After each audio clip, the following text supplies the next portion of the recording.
I stepped out on stage to look at 25,000 people.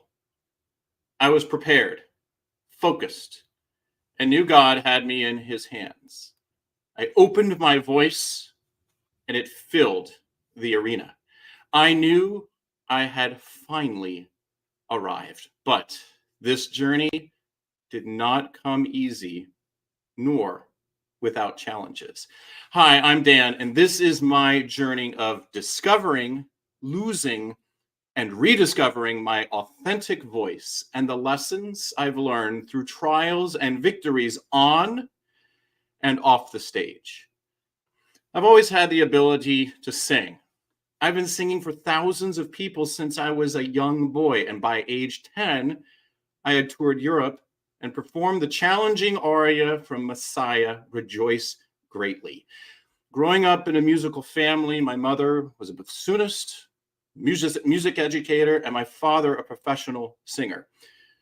So I guess I was destined to pursue music. I sang in various choirs, and I participated in theater throughout my childhood and high school. And in second grade, I played Scrooge in a school play. And I knew right then that I had a gift for the stage. I balanced my time between show choir and a classical boy choir, singing in languages like French, German, and Italian. And these experiences shaped my musicality, music theory, and my sight singing. However, my teenage years brought challenges. At age 12, I moved from Wisconsin to Kentucky, and shortly after, my parents separated.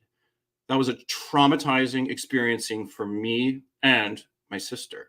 In coping with that emotional upheaval, I found solace in music and the stage. I joined the marching band, and I began singing in an adult choir at just 16 years old, competing in statewide competitions, and eventually earning a dual full in-state tuition scholarships to the University of Kentucky as the #1 recruit for the voice department and a member of the trumpet ensemble. A pivotal moment came during my freshman year at the University of Kentucky. I was listening to recordings in the school's listening lab when I heard the mesmerizing tenor Nicolai Martinucci. His performance at the Arena di Verona captivated me, and I knew that I wanted to learn how to sing just like that. This sparked my journey into the world of operatic singing.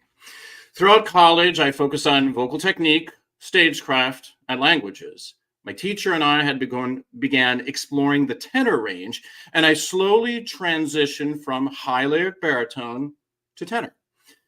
It was a challenging and grueling process, but I was determined. I even took a year off between my bachelor's and master's degree to solidify this transition.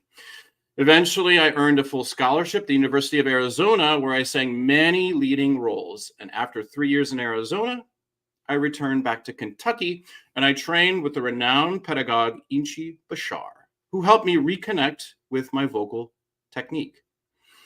So fast forward, in the fall of 2005, I joined the Lyric Opera of Kansas City as an apprentice. And I'll never forget the artistic director telling me after my audition, "I'm not hiring you because of your voice. I'm hiring you because of your innate, natural musicality and stage presence." It was true. I was still struggling with the voice, but with the natural musicality and this person that would just come out on stage, I could really move the audience. My voice still wasn't connected to what the music sounded like in my mind, but I was still determined to learn how to connect the two. So because of the divorce, my dad and I, we were a little distant. However, he was there for many of my performances throughout the years, including one at the Lake George Opera Company, where the general director told me that I and the soprano carried the show. My sister encouraged me to reconnect with my dad. My dad had remarried, and so I took the opportunity to say, yep, I'm going to move to the East Coast. I'm going to be closer to my dad, and I will start reestablishing that relationship and be closer to the New York City audition circuit. However, I faced significant health challenges, including my back issues that affected my ability to perform. But I did not let that stop me. I auditioned for various companies, and ultimately, I joined the United States Army Field Band. I encountered numerous challenges in basic training, including back pain and pneumonia. At 32 years old, I was training along 18 and 19-year-olds, but I pushed through. The Army provided me with financial stability and a chance to sing professionally. My first tour with the United States Army Field Band was a defining moment. I was awarded several solos, including an encore performance. I remember hitting the high note during sound check, and I knew I was ready. And performing for thousands of people was exhilarating. I felt like I had finally arrived. After that tour, the next performance for the chorus was at the PBS Memorial Day concert on the Capitol lawn with the Armed Forces Chorus, the National Symphony Orchestra, and celebrities like Joe Mantegna, Gary Sinise, and Lionel Richie, and the Military Joint Chiefs of Staff. Now, I was barely out of basic training, and now I'm meeting the most powerful people in the military and performing on TV. I mean, come on. So fast forward a few years, and I was fighting footing in the band. I couldn't shake the feeling of missing out on my operatic dreams, though. In 2013, with the Department of Defense under sequestration, I pursued an audition tour in Germany. And after some success, I faced a difficult decision to re-enlist, to pursue my opera career. And ultimately, I chose to stay in the Army. However, my voice began to deteriorate. I struggled to balance singing in a choral setting with solo performances, and I was singing with two different techniques. The emotional toll was immense, especially when my teacher, Inchi, of 11 years, suggested it was time for me to move on. Despite these challenges, I was promoted to Sergeant of First Class and took on significant organizational responsibilities. But I sought new vocal tutelage, and eventually I returned to my roots, taking lessons from my high school voice teacher, Everett McCorvey. He introduced me to Dr. Joseph Stempel, a voice specialist who helped me understand what was going wrong with my voice. As I continued my vocal journey, I won a coveted role in a new opera commissioned by our organization. Competing against two powerhouse tenors, I secured the leading role. And this was a wonderful moment for me, showcasing my acting, stage presence, and voice. Well, my back issues flared up. And despite struggling with the physical pain during rehearsals, I remained determined to prove my worth. I performed in impressive venues with the ensemble nationwide, including Carnegie Hall, Lincoln Center, and the Kennedy Center.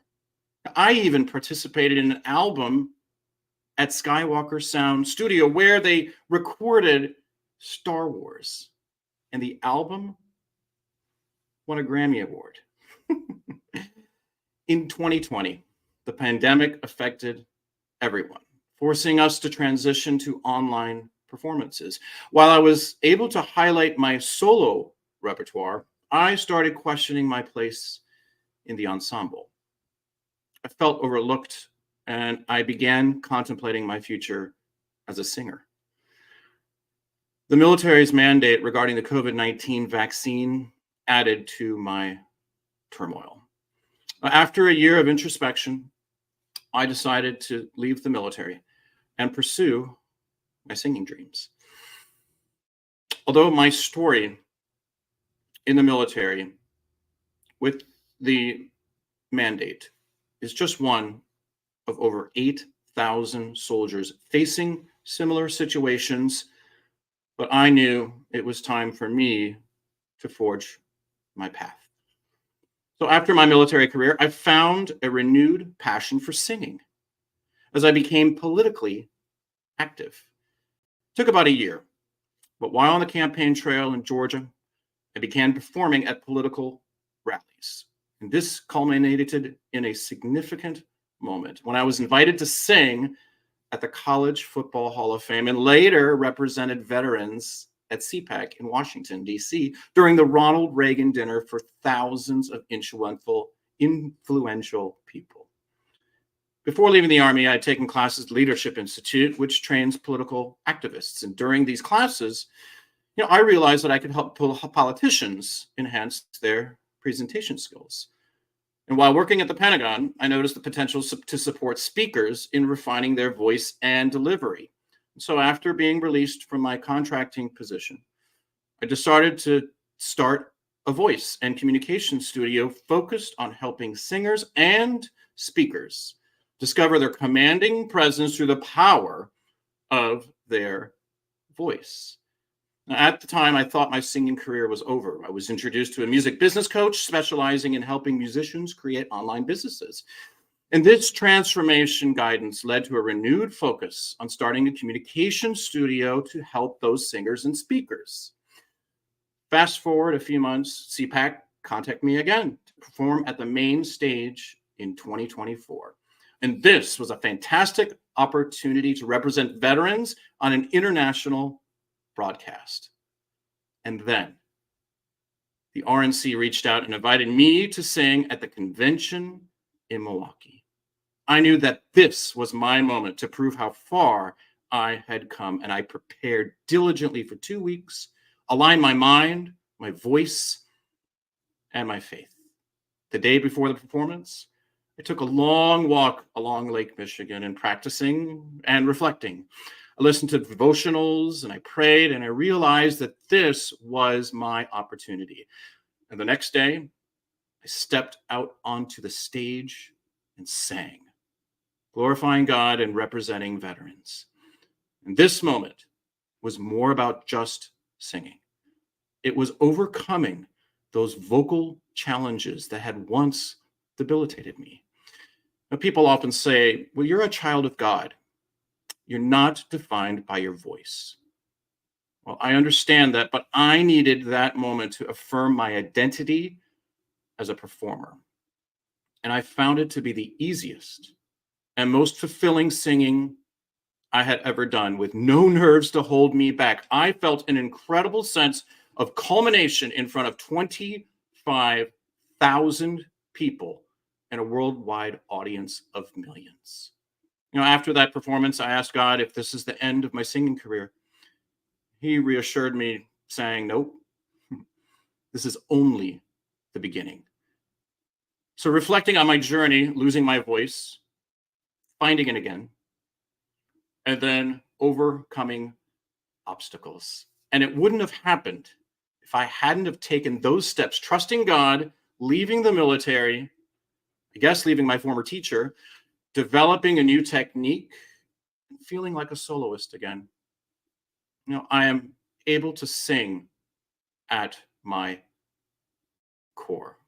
And this is through resilience, perseverance, purpose, faith is why I am here today. So wherever you are in your journey, if you face challenges or lost your voice, I encourage you to embrace your authentic voice. Stand tall, plant your feet on the ground, and own your stage. And I now dedicate my time helping clients overcome stage fright, performance anxiety, and vocal fatigue.